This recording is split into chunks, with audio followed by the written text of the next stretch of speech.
Hello and welcome back to 31 Days of Q&A. Day 11.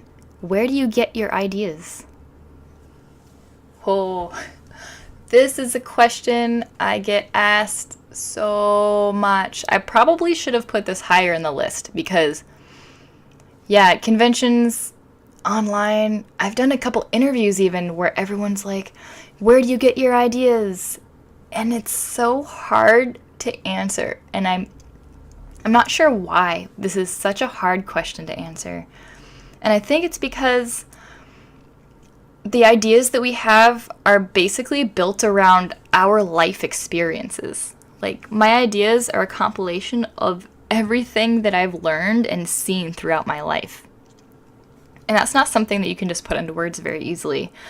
Like, something that I saw 15 years ago might give me an idea for something today, right? Just like something that I saw in a museum once, or when I was out hiking, I might have seen a certain scene that just stuck with me in my mind. So I can't just say, oh, I get all of my ideas while listening to music, because ideas don't just come out of nowhere. You have to experience something in some way in order to have an idea form, in order to pull that visual from those ideas, whether it's from words, whether it's from even photographs, or your travels, right? So, I guess what I could say for the most part is I spend a lot of time outdoors. And since I personally love to do landscapes and environments, for me, it's just something that I hold in my mind when I see a beautiful lake or a beautiful meadow. I look at it and I just soak it up. I also love to go watching for wildlife. I love birds and going to the zoo and things like that.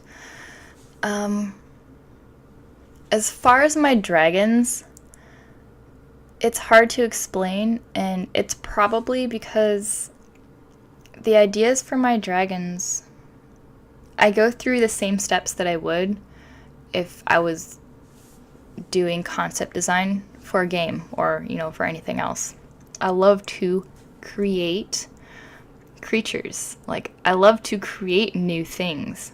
And so, I don't know, like, if I'm sitting down to draw a dragon, I might just think, ooh, what if it had something that was glowing? And then I would maybe sketch out a little bit of it, and then I realize, ooh, what if the wings were glowing? And so I'd resketch it and I'd make the wings glowing instead. And it's an ever-evolving process when I'm coming up with something. Rarely, if ever, do I just sit down and have a complete image in my head of what something looks like.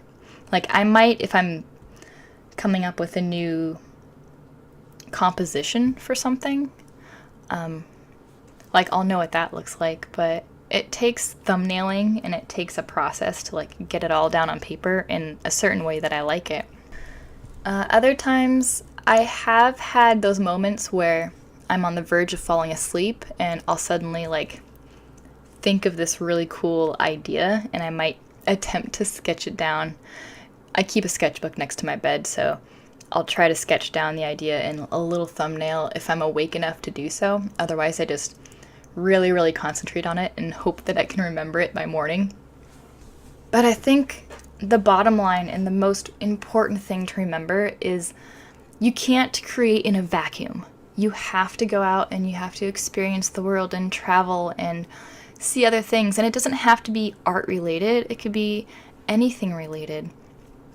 You could go to a farm, or you can go horseback riding, or you can just go to the beach, or even going shopping. I've come across interesting things that have triggered sort of ideas. So ideas don't come sitting at the desk without moving. They come by experiencing things and seeing new things all the time. Okay, that does it for today. Thanks so much for joining me on this series, you guys. If you'd like to hear the next question, be sure to hit subscribe and that little bell icon there. If you want to see what else I'm up to, feel free to head over to my Patreon at patreon.com/comicrew, and I've got a bunch of behind the scenes, other types of things that I don't share anywhere else on there. So check it out, but only if that's something that interests you. So I will see you in the next video. Have a good day, everyone. Bye.